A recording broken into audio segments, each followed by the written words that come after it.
Welcome to Equal Inspired, the inclusive podcast, brought to you by Equal IT.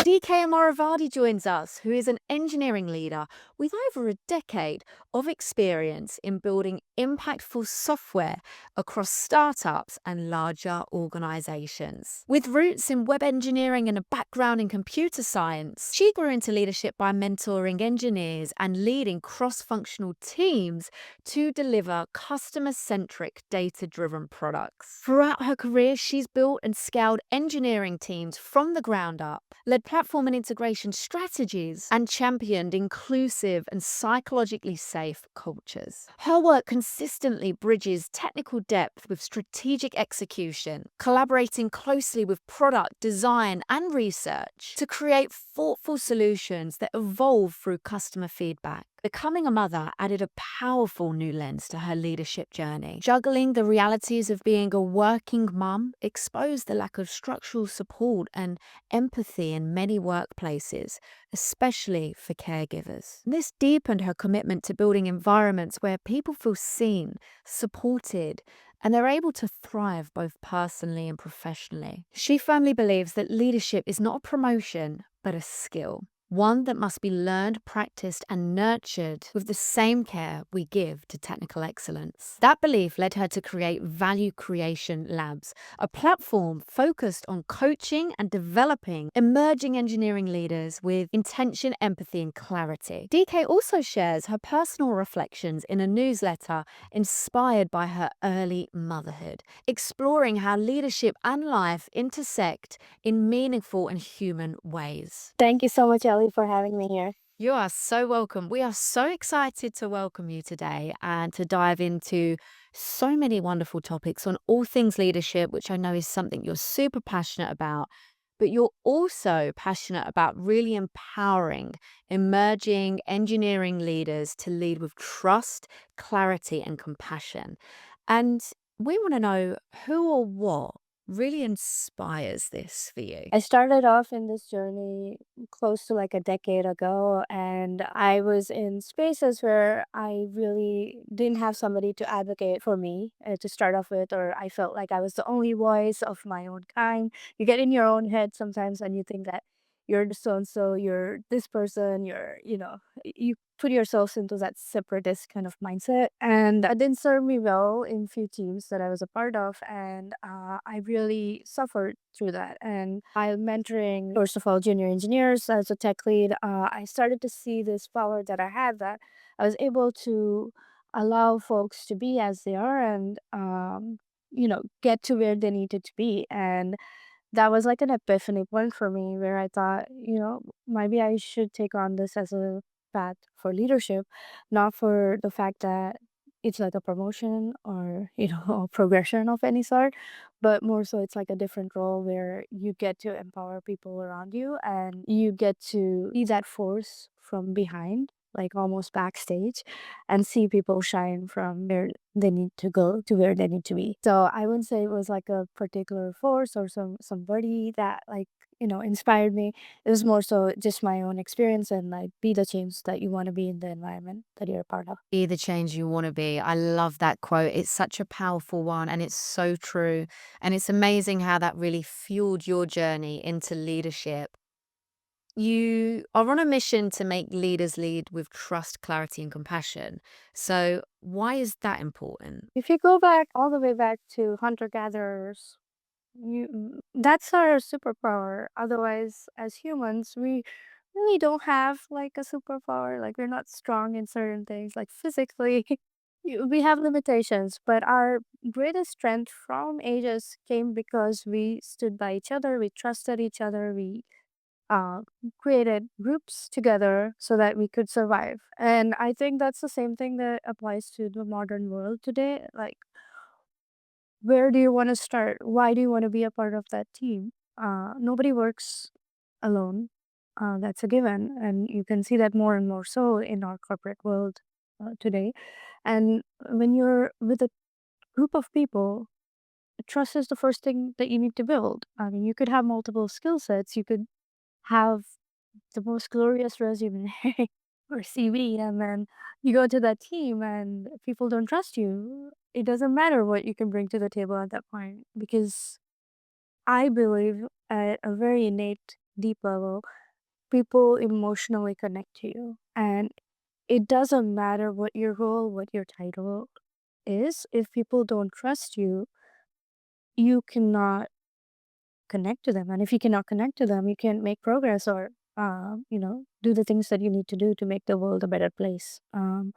So I believe that's where everything starts from trust. And then I feel like intention is very, very important. I think it's been misused a lot of places.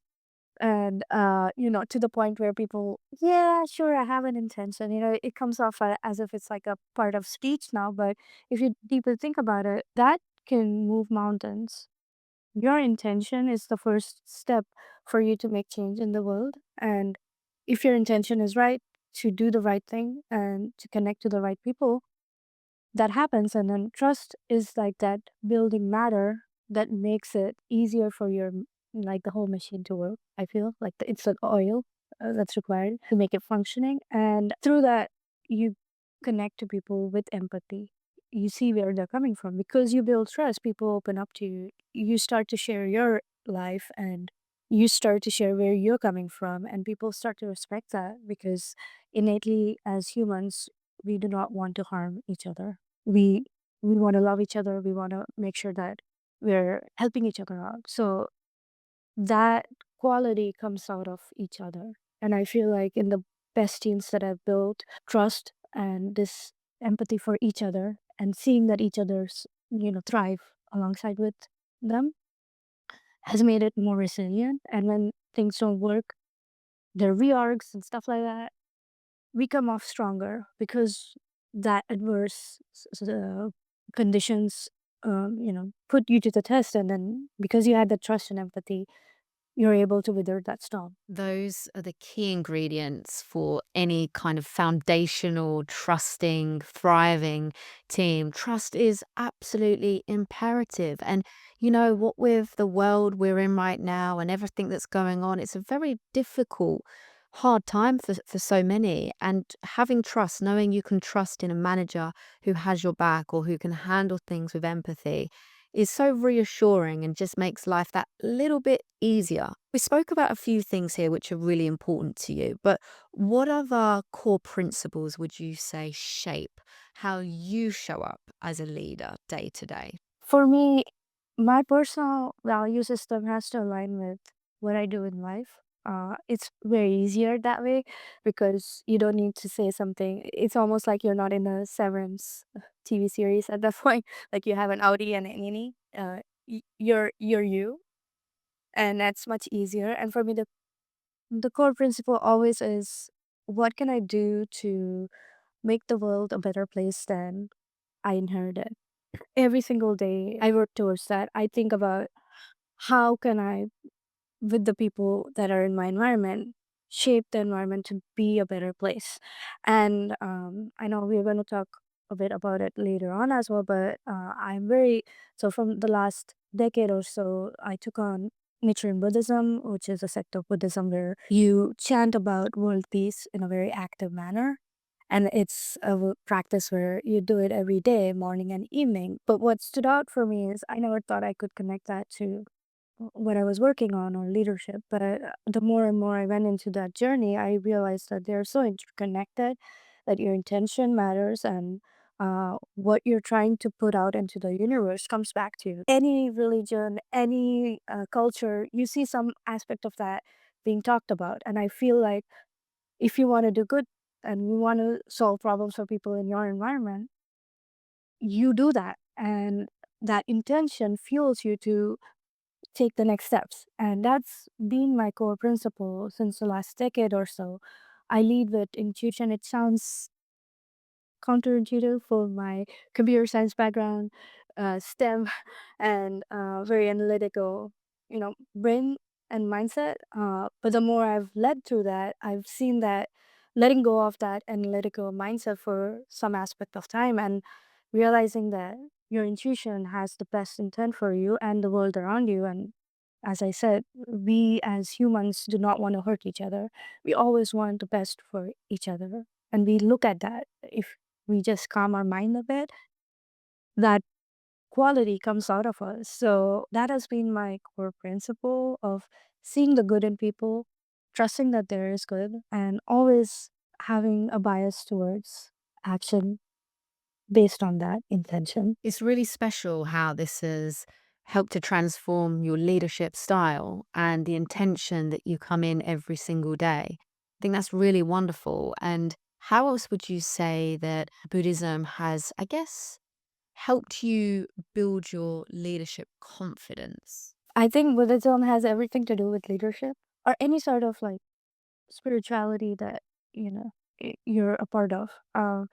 The moment you start to think that you're controlling the situation or controlling people around you, that's not leadership in my mind. Leadership is leading by example. And Buddhism teaches that since the day one of me joining, that how are you leading? How are you showing up with just your presence? And how are people going to view you? They're going to take aspects of that. You don't need to use language. Your body language is a starting point for people to take aspects of how you lead. And I've always taken that as a principle of first intention, as I said, and what I want to do with uh, the limited time that I have over here, and how I want to shape the world to make it a better place than I inherited. Uh, those aspects are like the core principles, and then I take on how do I show up every single day? Because practice and if you want to get the results, you put in the number of hours. There's no shortcut for that. You always put in hard work, and that's the same that I follow. How do I show up every single day for the people that are uh, in my care? I feel I don't like to call it control or like I'm leading or taking responsibility for. So some days it's tough. Some days to be honest, I don't want to lead. I want to go into a corner and just be like my own IC self, individual contributor self, and then do my own thing, be done with, you know, the tasks that I have. But that's when I have to constantly remind myself that you're doing something that's bigger than just your life.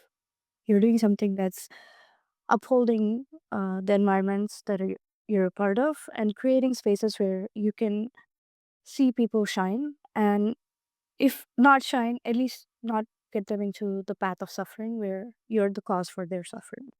So in a sense, you are shielding them from at least that aspect of suffering in their lives. So how do you bring yourself? For that, you need discipline, and I feel Buddhism gives me that discipline to sit with myself every day in the morning, every day in the evening, with gratitude for the day that has passed. And do you like kind of intertwine that a little bit with team in terms of like perspective and things like that kind of reflective way of thinking? Absolutely. I think there are two aspects of anything that you do, right? Like there's one of like action bias, which everybody should have and they should do what they need to do. And then there's the aspect of what have I done so far? Retrospect of am I on the right path? Trying to like see if you're doing the right thing. And these go hand in hand.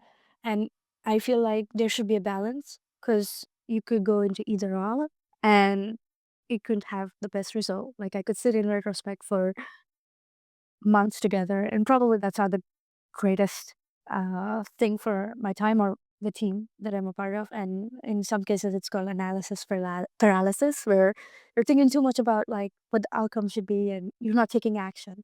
And at the same time, you're going so fast, like delivering over delivering, and like you don't even have time to think about what you're doing right or what like what can be improved. So I feel there is a perfect balance between both of these aspects, and it depends on like how you're leading the team to make that call for how many times do you want to sit together as a team to see how things are going and what things can be improved. And I feel like the cadence doesn't matter as much as the people showing up and having that space to open up in a very authentic manner. Like, I feel like as a leader, your job is to create that uh, background and create that space and then take a step back. And then your work's done. Like you're not the person who's doing the job every single day in that aspect. Your team is. You need to give them that space to talk about what's going right, what's going wrong, and shut your mouth at that point. Basically be invisible, in my opinion. And then you take those aspects and then try to see what are the process improvements that you can make. What are the things that your team needs, and are there individual aspects that you have to tailor to each person, or are there things that are coming up as a symptom for something that's a broader problem across the organization? In which case, you have a more responsibility to talk to your leaders and bring that to surface, because that's the only way that you can solve for problems in a very hierarchical like fashion. Like we don't live in a flat kind of organization anymore. There's some sort of hierarchy, and I feel like the place every person has to report up and down. Ugh. So I feel that has like those two moral responsibilities of shutting your mouth when you need to, and having a voice and being bold and courageous to share the perspectives of your team in a very objective fashion to your leaders. Like most things in life, it's all about balance. So, getting those different perspectives and just kind of taking that theme into consideration. I want to hear about what's been probably one of the biggest challenges for you that you've reflected on in your leadership journey. And then what was the action you took to overcome that? I am more empathetic because of my experiences as an individual contributor. And well, maybe I don't want to say victim mindset, but oh, like I went through certain tough situations and then I became so overprotective of my team. Sometimes, I'm like, oh, I don't want my team to face that. Oh, I don't want this individual to go through this challenge because I faced the challenge. I know it's not great on the other side. And some, especially early on in my leadership journey, I got caught up in that cycle of being overprotective to a part where I feel like they're an infant. I need to always coddle them. They can't fall anywhere. And by the way, it's not even a great recipe for infants. You need them to like go and explore and fall and make their own mistakes. So I in that way of shielding my team actually was detrimental to key experiences that they had to gain and become the people that they needed to, or at least understand from those experiences how to lead when I'm not there.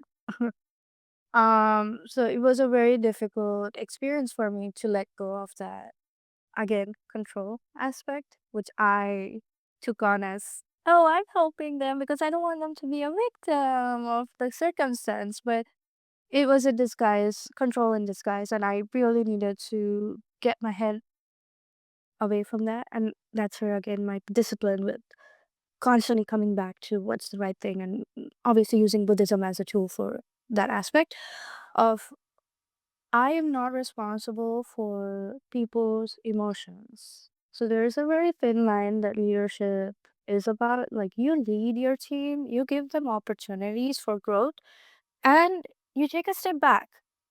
You help them when you need to because there are aspects of it that you need to like uh take on because of the role that you have, or like the power in a sense that you have over ICs. But you do not deprive them of key experiences where they need to fall. They need to get up and they need to come up with a solution that's probably very different from their unique perspectives of life than what I went through. So the same problem can be solved in multiple ways. And I needed to wrap my head around that my solution is probably not always the only solution that exists out there. And I need to give space for people in a very non-martyr kind of way.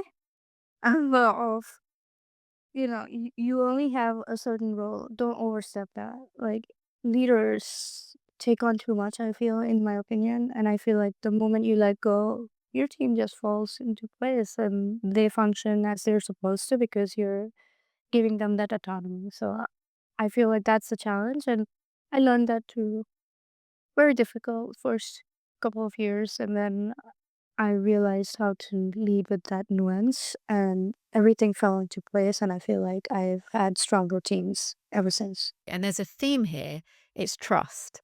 We spoke about trust at the beginning, and not only trusting yourself, but trusting your team that they can do the job and that they will learn along the way. That's a real like self-discovery for you in your leadership journey. And um, on the idea of letting go, which can be so difficult, and I know you said it was a challenge and you were using some of those principles from your Buddhism to help. How have you navigated delivering tough feedback or navigating conflict in a way that is letting go of the protection in a sense, but still being grounded in compassion? So I always follow radical candor. So it's not sugarcoating or, stating what's there beating around the bush kind of aspect, because I did that early on in my career and that didn't work. So I really needed to get out of this people pleasing aspect of my personality and deliver what needed to be delivered. Like somebody's mistake is not your fault. You just gotta accept that. Like, yeah, they're on your team, but you have a responsibility to lead the team, not every single action of every single individual. That doesn't fall on you. Um, but when it does come to your notice, your responsibility is to let them know for their own good and for the health of your team and, the organization you're a part of. So I always go with collecting strong data points, not with like I feel, I know, it's like ifs and buts. Clear feedback from multiple sources, understanding your data points, understanding metrics if they were there, whatnot. It's like trying to be as objective as possible and getting your homework done before coming to that person. And once I have everything, I like to lay it down in front of them and then tell them this is what's happening. But at that point, you have some flexibility, in my opinion. That's when you can bring in your lens of empathy. Because, as I said early on, human beings innately want to do best by each other. So, bringing in that principle, I see these are the things that are going on. I want to understand what's going on. Can you explain to me um, in your own words how you feel about this situation and if there are things that I can help. And this is where the trust you have built from the start comes into play, because this person is trusting you because they know that you have their best interests in mind. So they will open up to you in a way that is authentic to themselves and uh, will share about things, or it has happened to me where people have shared about things that weren't working for them because of certain things that are probably going on in their life or certain things that are obstructing them in the org, or things still come up and bubble up. And um, at that point, I become a detective, almost like Sherlock Holmes, like taking up all the pieces of the puzzle, trying to understand how I can solve for that problem. And sometimes it is telling them if they need to take time off because they're overworked and they're not at their 100%. Sometimes it's more insidious that, there are like certain policies in the workplace or HR has certain things that are going on and that's not conducive for that individual or the team in general. Most likely it is on an org level, there are certain things that were put in place and then that's causing, a drainage of time within the sprints or whatnot, and they're not able to put in what they need to. Um, Conflict is something different again. I feel like it's very personal and sometimes we don't know why conflict happens between people. There are multiple reasons why it could happen. But again, if you just go in with that intention that people have innately the best interest for each other and this conflict is something that's happening because there are things that are clouding our mind. Going with that mindset really helps me to be very objective and not take sides and try to solve the problem for what that problem is. And once that's done, I like to just complete that chapter. Like, don't let that linger across. Don't show that as passive aggression or something. It's an art again where you need to the concept of letting go. Just let go. It's done. Now let's continue on for what you need to do in the future. The moment that started to become more second nature to me, I started to become very happy, even though I was in a ton of pressure, ton of reorgs, and not knowing what my team was supposed to do next. Those things really didn't matter because I knew that if we could be an elastic as a team, we could absorb any shock that came into our org. So yeah, I feel uh, it's very easy to say, but it's the discipline of it every single day, showing up. How do you show up? And then when you try, sometimes you're tired, you can't do it by yourself. And that's where you have a network of like minded individuals and co leaders and in your cohort, in a sense, like your level leadership. And that's very important to maintain those relationships and um, trust that each one has the best interest and lean on them when you don't know the answer. It's okay. I took a long time to come to that stage where asking for help is a superpower. It is not a vulnerability. I realized that later on in my life, and I give myself now like a timeline. Okay, I'm going to give you 24 hours. You can solve it. No, then you're going to ask for help. That is the contract I have with myself. And that has worked really great. That's really great because we don't have all the answers sometimes, as much as we like to think we do, and we keep going and we're determined to find the answers. Leverage that support that's there for you. It will make your life so much easier, so much hopefully less stressful too. But that's a great contract that you have with yourself. As someone who was a people pleaser previously, how did you learn this radical candor? Because that can be tough for people too. It's very, especially for people pleasers, as one recovering people pleaser myself, it can feel very uncomfortable. That uncomfortable feeling that you have is your friend. I started to think of it as that. Initially, I used to think that I needed to make everybody happy in the room, and that simply is not true. Knowing that as a fact that you're not responsible for everybody's emotions, like I said earlier on, that applies to every single situation. And when I started to imbibe that in my life, I started to slowly detach myself from what I was expecting from the other person. And that also has to do with a lot of inner child healing myself and recognizing the root cause for why am I a people pleaser. For me, I had certain experiences as a child or that shaped the way that I became a people pleaser. And once I recognized that aspect, I detached those two aspects of, is this coming from a place where I'm trying to heal something that I need to do other work on?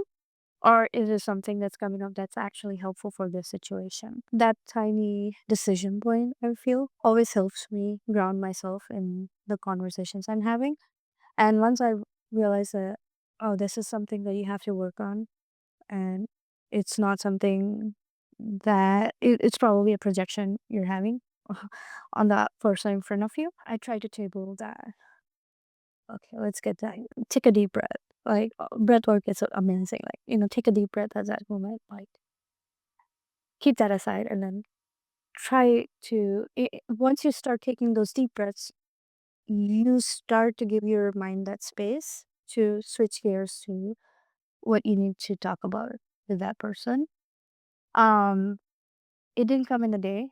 It is a decade's worth of experience that I had to build in, and there are still days where I go back into that innate people pleasing mindset. I feel it's a moment to moment battle.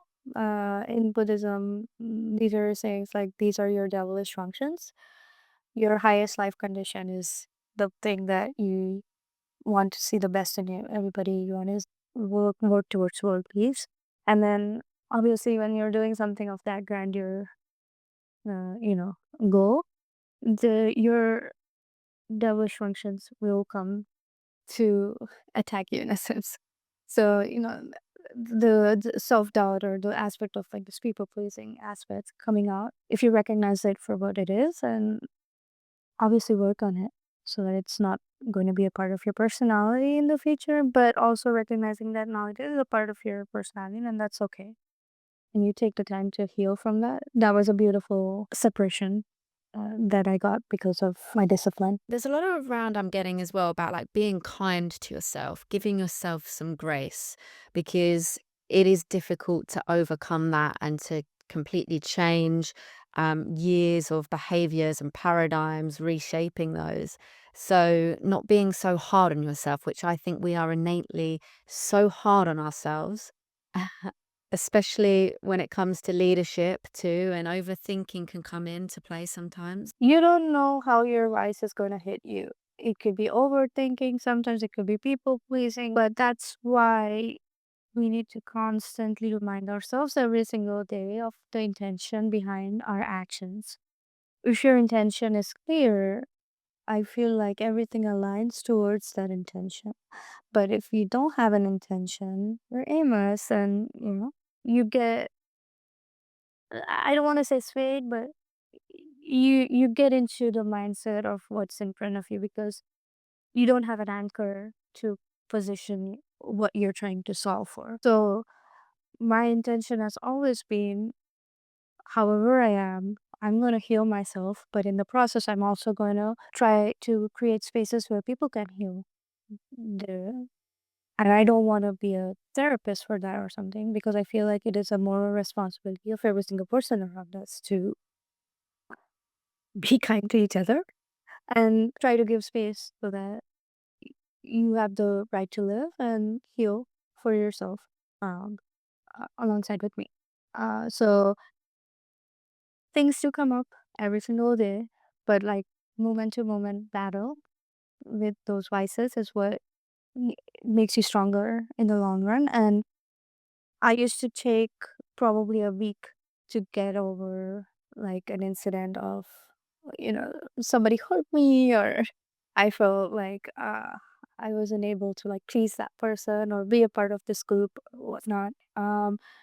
I slowly see that gap being reduced to like a couple of hours now, or probably a half an hour. Or and I feel like this is my. I want to be in a place where I can just, yeah, it's gone. I see that, and it's like within the next second, having that realization that that's not your highest life condition that's talking. Um, but obviously, I'm not there. I'm still like, in a place where I need a few hours or sometimes a day to get over some things. And but once you're out of it, you learn from it, and then you take those learnings to the next time something like that happens. We are only human after all. So I think a few hours, a few days, you can give yourself a little bit of leeway because look how far you've come. And that's from that intention. And it's like a muscle. You've got to keep working at it, right? To grow the confidence in that space and the consistency in that space. And a lot of these themes that we're speaking about, it really ties into psychological safety. And this is not just a nice to have in any company. And I know you speak a lot around this as well, DK. It's the foundation to building a high performing team. Let me say that louder. Psychological safety is the foundation to building a high performing team. We've touched on a few things just then, but what are three small but intentional powerful habits that leaders can start today to actually begin building more of a trust-driven team culture? The first thing is, how are you bringing yourself to your team? Your team is not meant to work for you. You have the honor of leading them. Knowing that that honor is bestowed on you is the first thing that you can imbibe. Knowing that you could go and another person could come. That role demands or like provides you with that power in a sense or that honor to lead people. Recognizing and being humble with that aspect that you're taking on that and you need to be humble while you approach your team and not think of it as a power grab is my first thing. And my second thing is when you get yourself to your are your actions louder than your speech? Because actions speak louder. That's always the case. So how are you presenting yourself? How are you, in a sense, showing with example how you want your team to lead? They see you as an example. So if you act in a certain way and you expect your team to act in the opposite way, that's counterintuitive. You have to act in a way that you want your team to act in. And sometimes you're not in a position where that's possible, in which case, make it a place where it is more conducive to, you know, your value system. And the third thing I feel is, like I said, you set up the groundwork, you set up the foundation, but then recognize when you need to step back and watch the show because you have hired these folks for the talents that they have and for the roles that they're a part of. Don't do their roles, do your role. Let them do their roles, and your aspect as an orchestrator is to see that you get the best symphony from all of these people for whatever work or product that you're building. Give them those resources, and then you take a step back. You're leading from, you know, afar, and then see the magic happen. When you give that autonomy to people, they will do more than they're asked to because they have a sense of civic responsibility and autonomy where they feel like that's their team. They're playing for a team at that point, and they need to do what they need to see the team win. So I've seen that work. It's a beautiful, beautiful experience where everybody comes together, and you're a part of that journey. That is a very good checklist to keep in mind and so imperative. Like we say, psychological safety, it's the key ingredient. It really, truly is. And this has been quite the year for you. Like a lot of exciting things have been happening too. You've actually become a co-founder of Value Creation Lab. So big congratulations again. Thank you. Thank you so much. You're so welcome. It's just been one of those things where I decided, yeah, let's do it because, like I shared, there's a lot of like suffering, I feel, but the aspect that there's not a lot of curriculum for at least emerging leaders to take on and have that support system when they take on this role and recognize that it's not a promotion or a progression from where they are, especially if they were an individual contributor. The rule book is very different, and understanding this new role and creating leadership, which is a skill. Like I said, I took a decade and I learned multiple things. It's not something you're born with. Like, no, I hear this sometimes like, he's a born leader or she's a born leader. I don't believe in that. I believe it's a trait or a skill that can be learned. And I feel like people have done that for centuries. And that's how kings and queens have been enlisted. They didn't know how to rule. They weren't born. I mean, obviously, they were born into those dynasties, but they were given training, rigorous training, ever since they were a child to take on the kingdom when the time was right. And I feel like we are doing disservice by not providing that opportunity to our engineering leaders by providing them with at least a part of blueprint for what are the skills that they need to start looking at and evolving as they go into their own leadership style, their their flavor of leadership, and that you come at that point and you start to understand how to take it to the next level. But the starting point is very overwhelming, and so there's a lot of misconception that if you're a high performing individual contributor and you feel like it is the right time, you'll be a great leader because that's a promotion. That is disservice to that person and the team that they're going to lead because right now it's not just you. You are responsible for leading people where you can create suffering in their life.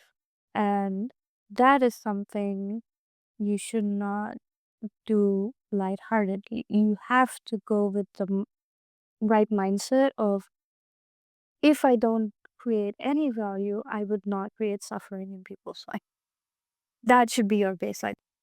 And from there, you grow into, what are the skills that I need to take so that I can create this beautiful symphony like an orchestrator. So I started off Value Creation Labs with that as the mindset of, how can I help leaders who are emerging in today's age, and how can I be of service in that aspect.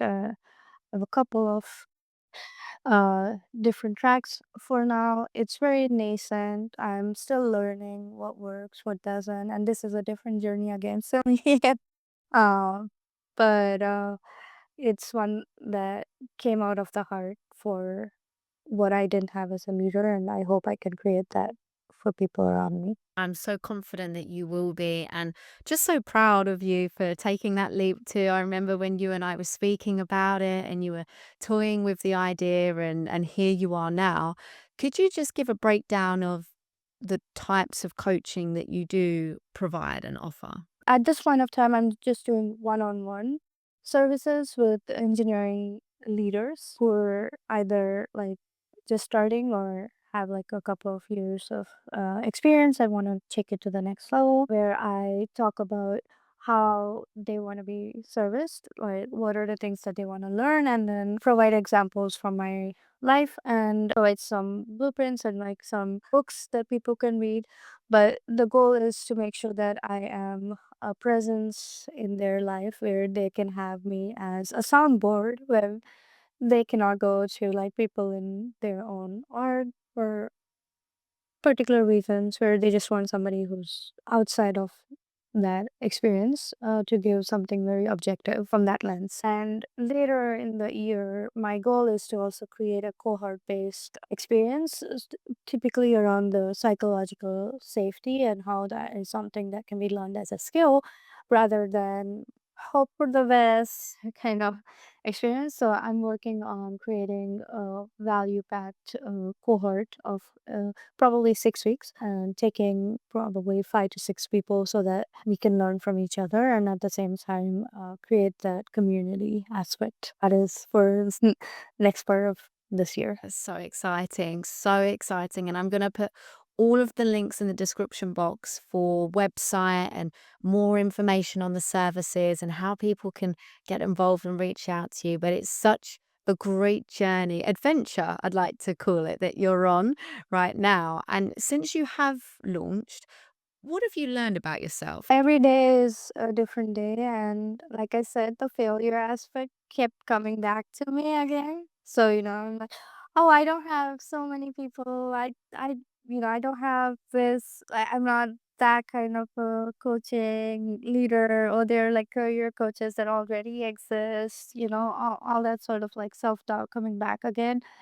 But I had to go back to my intention, like I said. What is the intention behind me creating that? It wasn't that I wanted to compete with all the people that exist, and that's not my intention. My intention is to be a part of an environment where I can create, like I said, value creation, like create value for people in their lives and be a part of that aspect of their journey where they don't feel alone or isolated, like I did. And I wanted to create a space for people where they can do that without having to, worry about the ramifications of, oh, what is this going to be like, or what would my boss think, what would like my colleagues think.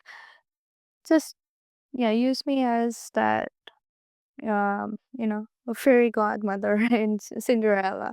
Yeah, just be there if I'm gone, just for that instance of your experience. As a massive adult Disney nerd myself, I love that reference, I have to say, DK. Uh, but no, every day is a lesson, I can imagine, right? And you're juggling lots of different plates, like the marketing aspects, the social media, all of these different things to think about. So there's a lot going on, but the core is utilizing that wealth of experience, lived experience you have in leadership that can benefit so many others. So it's a exciting journey to be really having a lot of value creation on many different people. Yes, that is my hope. And look, I mean, if you could go back and whisper one truth to yourself as a first time manager, what would you say? That's a good question. Don't take it too serious. Enjoy life. Enjoy your leadership. It's not something that you take too seriously. Like, yeah, you had a bad day. The next day, life's too long for that. Just enjoy your life and enjoy leadership one step at a time. Like, I really want to be a first time leader again because there were certain unknowns that I didn't need to worry about, and I had people helping me as a first time leader because they knew I didn't have all that experience. And that's such a blessing to think about it, wrong. So every phase of your life is a blessing. So don't take life too seriously. Just enjoy. I'm here for that. I love that. DK, it's been so lovely chatting with you, speaking with you. This has been a long time coming, like we've waited a while for this and it's definitely been worth that wait. So thank you for your inspiration. We've loved speaking with you. Thank you so much, Ellie. I really appreciate this opportunity, and connecting with you is always so positive, and I really appreciate you doing all this with your podcast. Thank you for listening to today's episode, and we hope you're feeling inspired. If you are, please feel free to like, share, subscribe, and join us on our mission to create a diverse, inclusive, and equitable universe. This podcast is brought to you by Equal IT, a mission-driven business working to diversify tech teams through refined talent acquisition, complemented by diversity and inclusion consulting. As an Azure Heroes inclusive leader, we aim for teams to cultivate a strong sense of belonging and equity. Find us on Twitter and LinkedIn. We welcome your feedback, questions, and would love to hear from you. Join us next time on Equal Inspired.